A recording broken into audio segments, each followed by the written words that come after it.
Con sueldos de hasta 70,000 pesos, 5 empresas ofrecieron 670 plazas laborales en la primera Feria del Empleo Bilingüe que se realizó en el Centro de Convenciones Yucatán Siglo XXI. Gran oportunidad para la gente que quiera superarse, que quiera desarrollarse.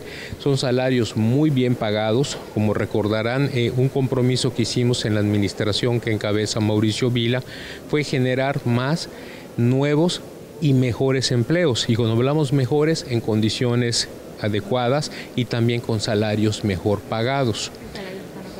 Mira, el salario más bajo que se está ofertando hoy es de 10,500 pesos mensuales.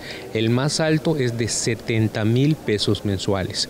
Programadores, desarrolladores, servicio al cliente fueron algunas de las plazas que se ofrecieron.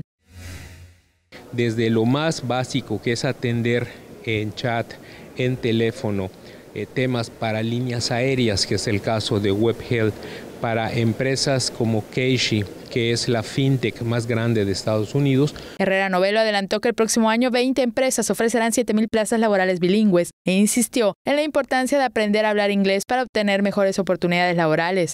Adelantó que el próximo año una empresa japonesa del sector automotriz se instalará en Junucmá y generará cientos de empleos directos e indirectos para seguir rompiendo el récord en la generación de empleos y continúe creciendo la economía del estado.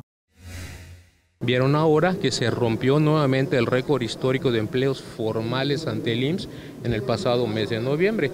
Ya son 420,774 empleos formales ante el IMSS.